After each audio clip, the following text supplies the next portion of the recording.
नमस्कार बच्चों, आप सभी का ऑनलाइन क्लासेस में पुनः स्वागत है।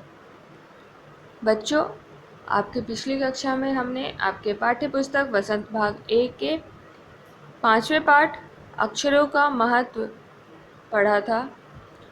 इसके लेखक श्री गुणाकर मुले जी हैं और इस पाठ में हमने यह पढ़ा था कि लेखक ने अक्षरों के महत्व को, अक्षरों की कहानी को इस पाठ में हमें बताया है। यह पाठ मूलतः एक निबंध है। हमने इस पाठ का पिछले सेशन में मुखर वाचन किया था और इसमें लेखक ने हमसे क्या क्या बताना चाहा उसे जाना था। आज इस सेशन में बच्चों हम इस पाठ के प्रश्न अभ्यास को हल करेंगे। इस पाठ से जुड़े हुए जितने भी प्रश्न हैं और जितने भी व्याकरण संबंधी प्रश्न हैं उन सभी को हम आज हल करेंगे। तो आइए प्रश्न अभ्यास को हल करने से पहले हम पिछली क्लास में पढ़ी हुई चीज़ों को थोड़ा दोहरा लेते हैं। बच्चों, जैसा कि मैंने पहले बताया, इस पाठ के लेखक हैं श्री गुणाकर मुले जी। इस पाठ में लेखक ने अक्षरों की कहानी को बताया, अक्षरों के महत्व को बताया। वो लिखते हैं कि दुनिया में बहुत सारे पुस्तकें बनी हैं और वो सारी पुस्तकें अक्षरों से बनी हैं। हर दिन हजारों पुस्तकें छपती हैं। अक्षर हमारे विचारों को आदान प्रदान करने का साधन है। अक्षरों के बिना हम इस दुनिया की कल्पना नहीं कर सकते। पुराने ज़माने के लोग ये सोचा करते थे कि जो अक्षर है उसकी खोज ईश्वर ने की है, पर आज हम सभी मनुष्य जानते हैं, विज्ञान के युग में हम सभी ये समझ गए हैं कि जो अक्षरों की खोज है वो मनुष्य ने स्वयं की है। क्योंकि जो धरती है वो लगभग 5 अरब साल ही पुरानी है और 5 अरब साल में करोड़ों साल तक तो क्या हुआ, इस धरती पर केवल जानवर और वनस्पतियों का राज रहा। 5 लाख साल पहले इस धरती पे मनुष्य ने जन्म लिया। धीरे धीरे मनुष्य का विकास हुआ। 10,000 साल पहले कुछ लगभग आदमी ने गांवों को बसाना शुरू किया और खेती करना शुरू किया। पत्थर के औजारों का इस्तेमाल करने लगा। तांबे और कांसे के भी औजार बनाए और उसके बाद चित्रों के माध्यम से प्रागैतिहासिक यानी कि इतिहास के पहले का जो मनुष्य है, वो काल के जो मनुष्य हैं, वो क्या करते थे, चित्र के माध्यम से अपने भाव को व्यक्त करने थे। उसके बाद धीरे धीरे भाव संकेतों का विकास हुआ और उसके बाद धीरे धीरे लगभग 6,000 साल पहले अक्षरों की खोज हुई। अक्षरों के खोज के होते ही मनुष्य को सभ्य कहा जाने लगा, एक अच्छा इंसान समझा जाने लगा और मनुष्य की एक नए युग की शुरुआत हो गई। जब से मनुष्य ने लिखना शुरू किया तभी से इतिहास का प्रारंभ माना जाता है। उससे पहले के काल को हम प्रागैतिहासिक काल कहते हैं। अगर आदमी अक्षरों की खोज न कर पाता तो आज न तो इतिहास होता और न ही एक पीढ़ी का ज्ञान दूसरी पीढ़ी इस्तेमाल कर पाती। तो इस प्रकार से जो अक्षर की खोज है बच्चों, वह मनुष्य की सबसे बड़ी खोज है और हम अक्षरों की खोज के बाद जो मानव जाति का विकास है वो बहुत तेज़ी से हुआ। क्योंकि ऐसा होने लगा कि जो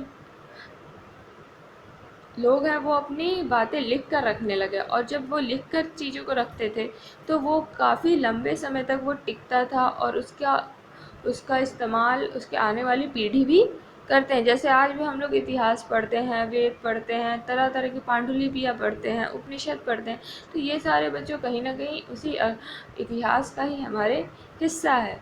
तो इतिहास के द्वारा, अक्षरों के द्वारा क्या हुआ, मानव जाति का बहुत तेजी से विकास हुआ।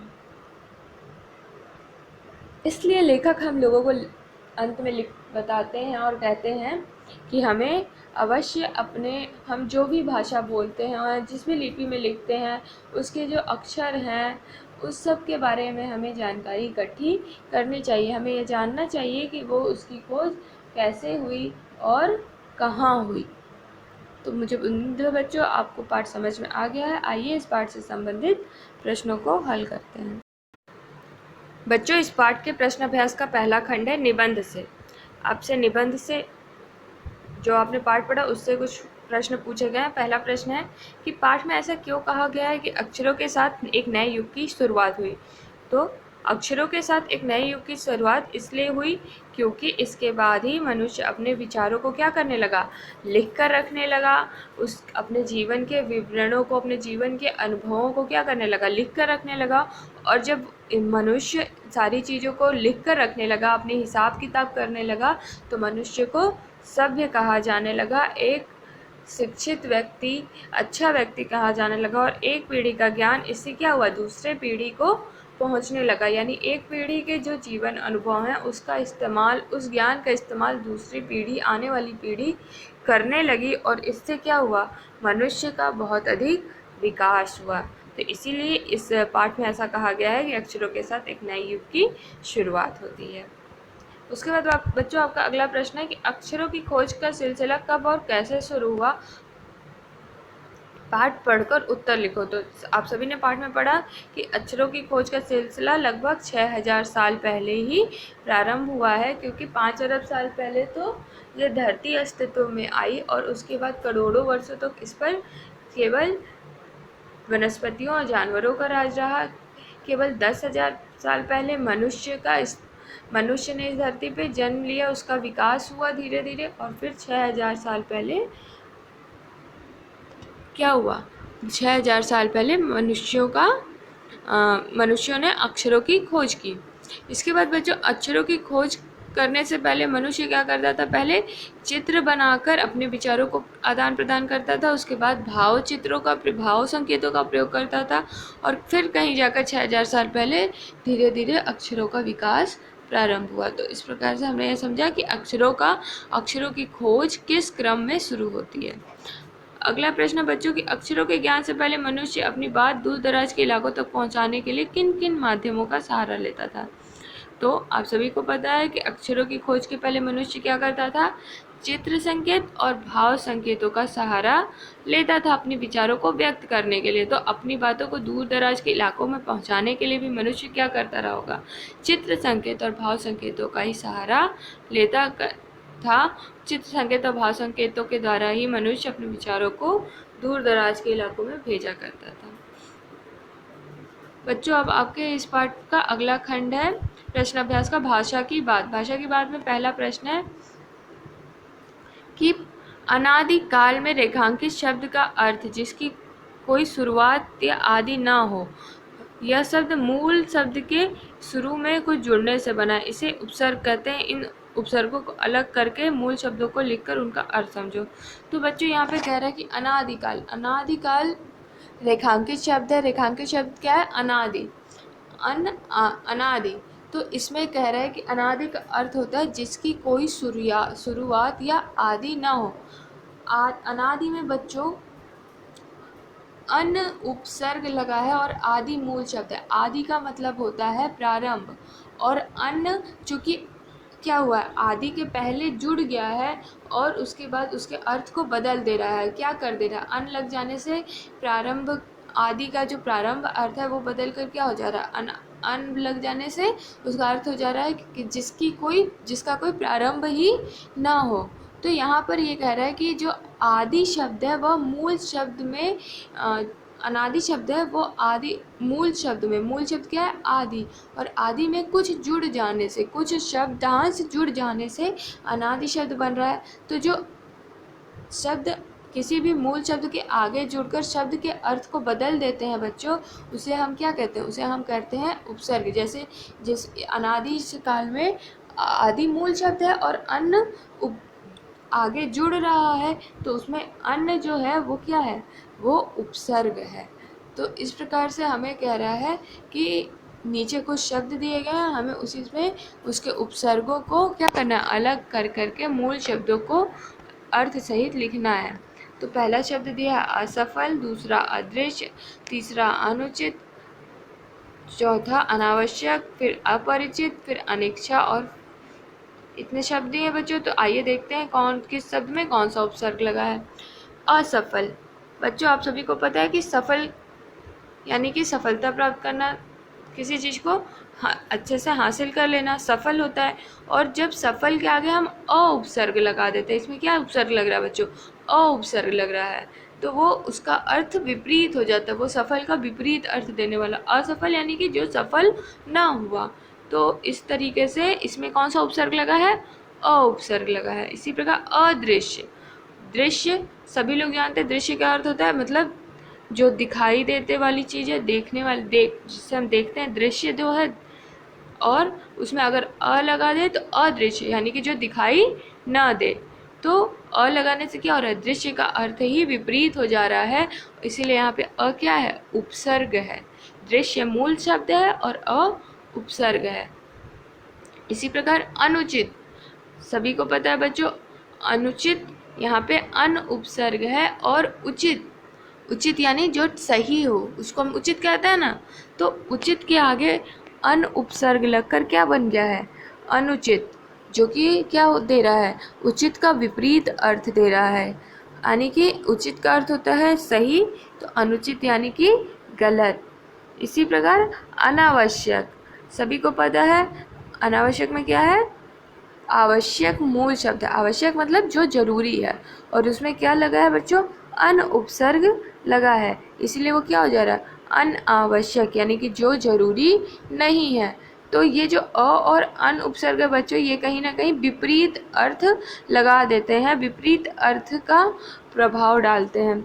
इसी प्रकार अपरिचित, परिचित आप सभी को पता है परिचित क्या है? परिचित का अर्थ होता है किसी को जानना, किसी से कोई जानने वाला होता है, हम जिसे जानते हैं उसके हम क्या कहते हैं? परिचित कहते हैं, कि वो हमारा परिचित है। लेकिन अगर हम उसमें अ उपसर्ग लगा दें, जैसा कि यहाँ पे लगा हुआ है, तो अ उपसर्ग लगाने से शब्द क्या बन जा रहा है? अपरिचित। और अपरिचित का अर्थ क्या हो जाता है? जिसको हम नहीं जानते हैं। तो यहाँ पे अ उपसर्ग लग के यानी कि अपरिचित के आगे जुड़कर क्या दे रहा है? शब्द के पूरे शब्द के अर्थ को बदल दे रहा है। इसी प्रकार अनिच्छा, अनिच्छा, अनिच्छा में मूल शब्द बच्चों इच्छा है, और उसमें उपसर्ग जुड़ा है अन, यानी कि इच्छा के आगे अन शब्द जुड़कर क्या बन गया है? अनिच्छा यानी कि इच्छा का विपरीत शब्द बन गया है। तो इस प्रकार से हमने देखा बच्चों कि किस प्रकार से इन शब्दों में कौन कौन से उपसर्ग जुड़े हुए हैं। अब ये देख लेते हैं बच्चों कि इनके जो मूल शब्द, जैसे हमने अभी बताया, उसका क्या क्या अर्थ है। पहले का मूल शब्द क्या था? पहला शब्द था असफल, और उसमें जुड़ा है अ उपसर्ग, और उसका मूल शब्द क्या बच्चों? सफल। सफल का अर्थ क्या होता है? कामयाब। उसके बाद बच्चों अगला था अदृश्य। अदृश्य में भी अ उपसर्ग है और मूल शब्द है दृश्य। तो दृश्य का अर्थ होता है जो दिखाई देता हो। उसी प्रकार उचित, उचित का अर्थ होता है ठीक, आवश्यक यानी कि जरूरी, परिचित यानी कि जानकर, इच्छा यानी कि चाह और अभिलाषा। तो इस प्रकार से बच्चों यहाँ पर आपने देखा कि हम किस प्रकार से उपसर्ग का प्रयोग करके शब्द के अर्थ को बदल देते हैं। आइए बच्चों अब अगले प्रश्न की ओर बढ़ते हैं। बच्चों आपका अगला प्रश्न है कि वैसे तो संख्याएं संज्ञा होती हैं, पर कभी कभी ये क्या करती हैं? विशेषण का काम करती हैं, जैसे नीचे लिखे वाक्यों में। तो बच्चों यहाँ विशेषण का बात किया जा रहा है, विशेषण की बात की जा रही है। आप सभी ने अपनी पिछली कक्षाओं में पढ़ा है कि विशेषण क्या होता है? किसी भी संज्ञा या सर्वनाम की विशेषता बताने वाले शब्द को हम क्या कहते हैं? विशेषण कहते हैं। जी हाँ, और विशेषण के कितने प्रकार होते हैं? जी हाँ, बिल्कुल सही कहा आपने, 4 प्रकार होते हैं, जिसमें से कि हमने गुणवाचक विशेषण के बारे में पिछली कक्षाओं में पढ़ा है। अब यहाँ हम बात कर रहा है कि संख्या के संबंधित, संख्या से संबंधित जो विशेषण होते हैं। तो यहाँ उदाहरण दे रहा है पहला कि हमारी धरती लगभग 5 अरब साल पुरानी है। इसमें 5 अरब को बच्चों देखो हाईलाइट किया गया है, उसे मोटे अक्षरों में लिखा गया है। इसी प्रकार अगला वाक्य है कि कोई 10,000 साल पहले आदमी ने गाँव को बसाना शुरू किया। यहाँ पे 10,000 क्या है? संख्या है, और उसे भी मोटे अक्षरों में लिखा गया है। तो 5 अरब और 10,000 ये दोनों क्या है? संख्या है। और हम सब जानते हैं ऐसे तो संख्या क्या होते हैं? संज्ञा होते हैं, संज्ञा की श्रेणी में होते हैं। लेकिन यहाँ पर दिखा रहा है कि इन वाक्यों में रेखांकित अंश साल संज्ञा के बारे में विशेष जानकारी दे रहा है। यानी जो 5 अरब और 10,000 है वो साल, साल क्या है? साल संज्ञा शब्द है, और साल के ठीक पहले लग के साल के विशेषता को, साल के बारे में जानकारी दे रहे कि इतने साल, 5 अरब साल पुरानी है। 5 अरब सिर्फ होता तो वो संख्या होता, लेकिन वो साल संज्ञा के आगे, इसीलिए वो क्या कर रहा है? साल संज्ञा की विशेषता बता रहा है, और इसीलिए वो क्या है? संख्यावाचक विशेषण है। तो हम किसी भी चीज़ को क्या करते हैं, जिन्हें गिना जा सकता है उसके लिए संख्यावाचक विशेषण का प्रयोग कर सकते हैं। जैसे 2 आम, तो आम कितने हैं इसके लिए हम 2 का प्रयोग कर रहे हैं, 2 संख्या का प्रयोग कर रहे हैं, इसीलिए 2 क्या है वहाँ पे संख्यावाचक विशेषण है। 2 संज्ञा नहीं वहाँ पे है। 2 अगर कोई भी संख्या यदि किसी संज्ञा के आगे जुड़ जाए और संज्ञा के बारे में बताने लगे, उसका वर्णन करने लगे, तो वो संख्यावाचक विशेषण हो जाता है।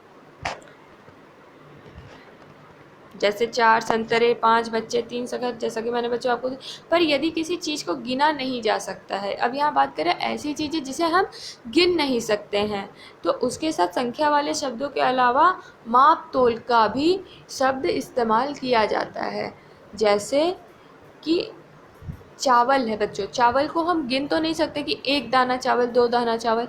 चावल मात्रा होता है, तो उसके लिए हम क्या प्रयोग करते हैं कि 1 किलो चावल। तो किलो शब्द क्या है यहाँ पे, मात्रा का सूचक है कि कितनी मात्रा में है।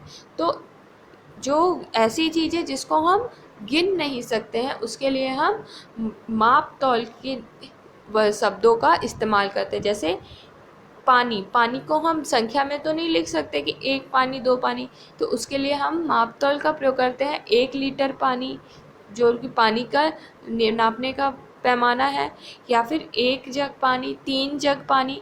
जग से भी हम लोग निकालते हैं पानी, तो जग में भी होता है, तो जग का भी इस्तेमाल कर सकते हैं कि 1 जग पानी, क्योंकि हम उससे माप रहे हैं।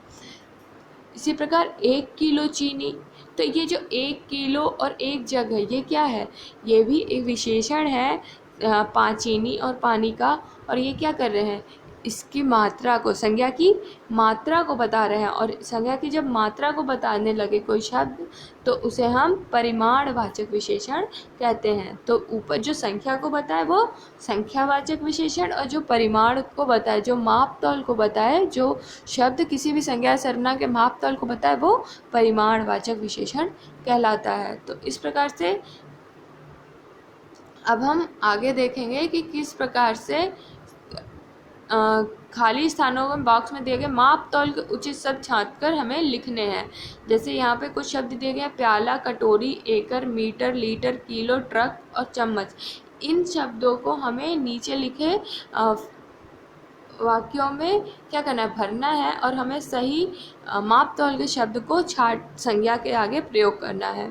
तो जैसे 3 खीर, तो बच्चों खीर को हम कैसे माप सकते हैं, खीर को हम लीटर में नहीं माप सकते, एकड़ में नहीं माप सकते, ट्रक में तो खीर होगी नहीं, चम्मच भी नहीं कर सकते। तो हम 3 कटोरी खीर, हम कटोरी में खीर खाते हैं ना, तो 3 कटोरी खीर लिख सकते हैं कि 3 कटोरी खीर मापा गया है। इसी प्रकार बच्चों 2 जमीन संज्ञा है। जमीन संज्ञा को नापने के लिए हम लोग क्या प्रयोग करते हैं, एकड़, मीटर, कुछ ऐसा कुछ प्रयोग करते हैं। तो हम सबसे उपयुक्त यहाँ पे क्या होगा कि 2 एकड़ जमीन। इसी प्रकार कपड़ा भी बच्चों क्या है, कपड़े को भी हम क्या करते हैं, मीटर में नापते हैं। कपड़े को हम या तो बित्ता में नापेंगे, या तो मीटर में नापेंगे, या तो गज में नापेंगे। तो यहाँ पे क्या हम लोग उपयुक्त तो सबसे क्या लग रहा है ऊपर के ऑप्शनों में, मीटर। तो 6 मीटर कपड़ा। तो इस प्रकार से 6 मीटर क्या कर रहा है, कपड़ा की विशेषता को बता रहा है, कपड़ा के माप को बता रहा है कि वो कपड़ा कितना है। इसीलिए ये 6 मीटर क्या है, परिमाणवाचक संज्ञा। इसी प्रकार 2 एकड़ भी जमीन की विशेषता बता रहा है, जमीन के माप तौल को बता रहा है, माप को बता रहा है, इसीलिए 2 एकड़ भी परिमाणवाचक संज्ञा है। इसी प्रकार बच्चों आगे बढ़ते हैं कि 1 डैश रेत। तो बच्चों रेत किससे आता है, ट्रैक्टर से आता है या फिर ट्रक से आता है। तो यहाँ पे ट्रक दिया हुआ है, तो हम प्रयोग करेंगे 1 ट्रक रेत। इसी प्रकार 2 डैश कॉफ़ी। तो बच्चों कॉफ़ी को हम क्या करते हैं, कॉफ़ी को या तो हम पियेंगे, तो वो या तो ग्लास में पियेंगे या तो प्याली में पियेंगे। तो यहाँ पे दिया है 2 प्याली कॉफ़ी। इसी प्रकार 5 डैश बाजरा। तो 5 बाजरा क्या है, बाजरा को हम किलो में नाप सकते हैं, माप तौल उसका कर सकते हैं। तो 5 किलो बाजरा। अब यहाँ पे 5 किलो क्या कर रहा है, बाजरा की मात्रा को बता रहा है, इसीलिए वो क्या है, परिमाणवाचक विशेषण है। इसी प्रकार बच्चों अगला है कि 1 डैश दूध। जैसे दूध किस में नापते हैं हम, लीटर में नापते हैं ना। तो हाँ, तो 1 लीटर तो इसी प्रकार 3 डैश तेल।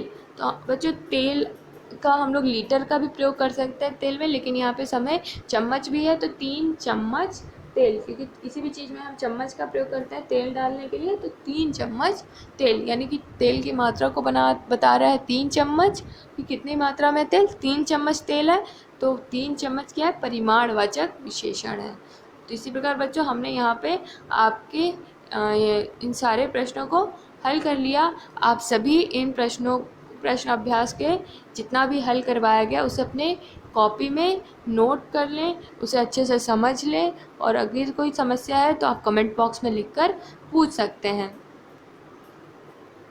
बच्चों अब आपका यह पाठ यहाँ पर समाप्त होता है। यहाँ कुछ प्रश्न आपको गृह कार्य में करने के लिए दिए गए हैं। आइए उसकी चर्चा कर लेते हैं कि आपको उसे कैसे हल करना है। बच्चों आपका पहला प्रश्न है कि अक्षरों के महत्व की तरह ध्वनि के महत्व के बारे में जितना लिखित जानते हो लिखो। तो जैसा कि आप सभी जानते हो कि भाषा के 2 रूप हैं, अभिव्यक्ति के 2 प्रकार हैं, एक लिखित और दूसरा मौखिक। तो जो लिखित है उस यानी कि लिख किसी भी हमारे अपने विचारों को प्रदान करने के लिए अगर यदि हम लिखना प्रयोग करते हैं, लिखित साधन का प्रयोग करते हैं, तो उसके लिए अक्षरों का ज्ञान होना बहुत आवश्यक है। बिना अक्षरों के हम लिख नहीं सकते हैं, और इस पाठ में लेखक ने उसी अक्षरों के महत्व के बारे में हमें बताया है। उसी प्रकार बच्चों दूसरा जो हमारा भाषा का अभिव्यक्ति का साधन है वो है मौखिक, यानी कि बोलकर, मुख से बोलकर।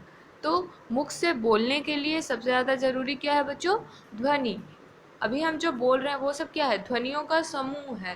तो बोलने की मौखिक भाषा की अभिव्यक्ति के लिए क्या ज़रूरी है, मूल इकाई है उसकी ध्वनि, और ध्वनि के महत्व को ही हमें यहाँ पर लिखने के लिए बोला जा रहा है। तो जो बच्चों आप सभी जानते हो कि हम जो भी बोलते हैं वो ध्वनि होता है, ध्वनियों का समूह होता है, और प्रत्येक ध्वनि के लिए एक निश्चित चिन्ह बनाया गया है। जैसे क, तो क को हम क बोलते हैं हम, तो क ध्वनि के लिए हम ऐसे नहीं लिखते हैं, क के लिए निश्चित बनाया गया है ये, और अ के लिए निश्चित बनाया गया है ये। क को हम ऐसे ही लिखते हैं और अ को हम ऐसे ही लिखते हैं। तो प्रत्येक ध्वनि के लिए एक निश्चित चिन्ह है, और बिना ध्वनि के हम क्या करते हैं, प्रत्येक ध्वनि के लिए एक निश्चित चिन्ह है, और प्रत्येक ध्वनि से ही हम अब शब्दों का निर्माण करते हैं और उसे बोल सकते हैं। यानी बोलने के लिए, मौखिक रूप से अपनी भाषा को अभिव्यक्त करने के लिए, अपने विचारों को व्यक्त करने के लिए हमें ध्वनि की सबसे ज़्यादा ज़रूरत है। तो आपको इसी ध्वनि के बारे में, महत्व के बारे में इस पहले प्रश्न के उत्तर में लिखना है।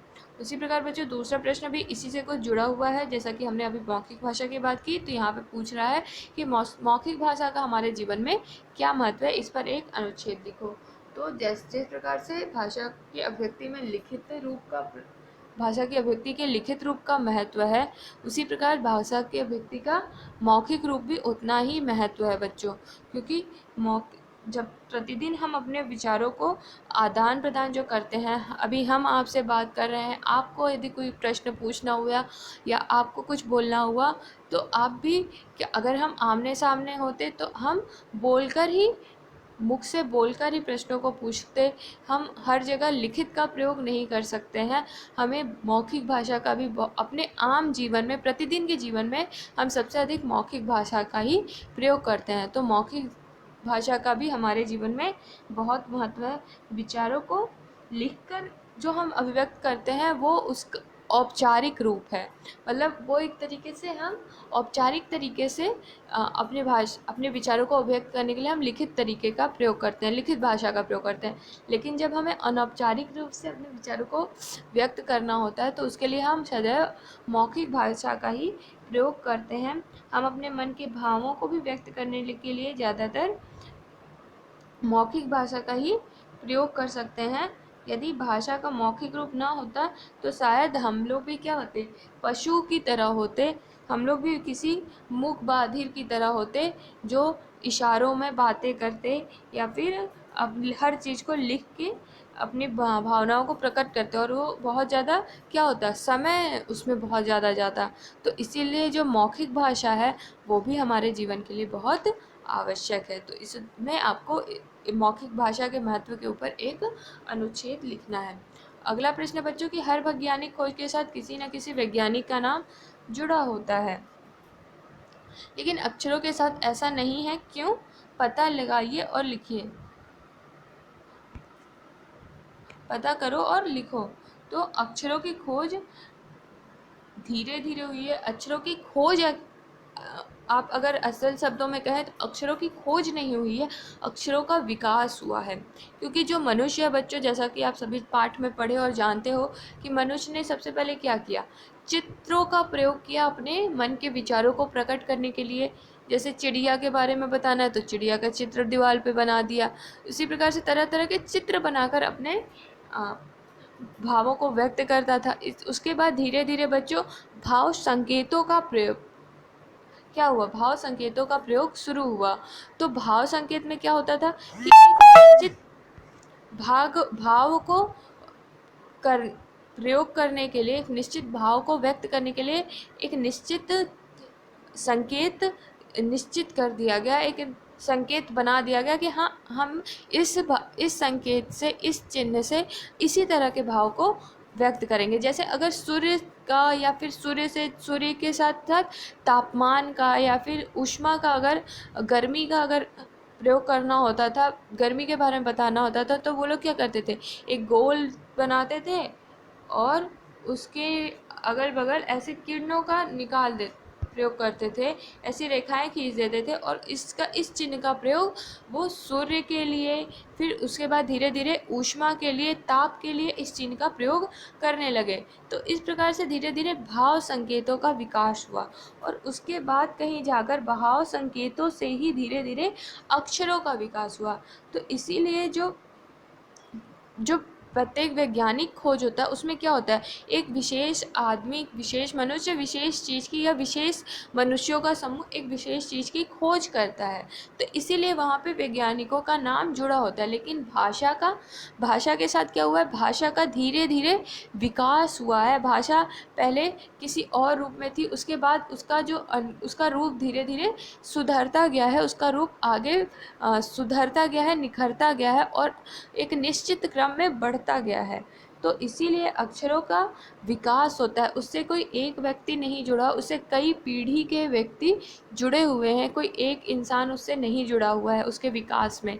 इसीलिए जो भाषा है उसके लिए किसी वैज्ञानिक का नाम उसमें नहीं जुड़ा हुआ है, उसके लिए क्या है, प्रत्येक व्यक्ति का उसमें योगदान रहा है। अगर ऐसा नहीं होता तो अक्षरों का विकास इतना अधिक नहीं हुआ होता, यानी कि उसे हर व्यक्ति ने अपने अपने स्तर पे उसका क्या किया है, विकास किया है और इसीलिए अक्षर के साथ किसी भी विशेष व्यक्ति का नाम नहीं जुड़ा हुआ है। तो आपको बच्चों इस प्रकार से जैसे हमने परिचर्चा की, इसी तरह से प्रत्येक प्रश्न के उत्तर को लिखना है अपने गृह कार्य में और उसे पूरा करना है। मुझे उम्मीद है बच्चों आप सभी अपना कक्षा कार्य यानी कि जितने भी प्रश्न हल करवाए गए उसे अपने कॉपी में अवश्य करेंगे और इस गृह कार्य में जो चीज़ें समझाई गई हैं, इस चीज़ों को समझते हुए आप अपने गृह कार्य को भी पूरा करेंगे। तो बच्चों अगले सेशन में हम आपके अगले पार्ट को लेकर मिलेंगे। तब तक के लिए धन्यवाद। घर पे रहिए, स्वस्थ रहिए।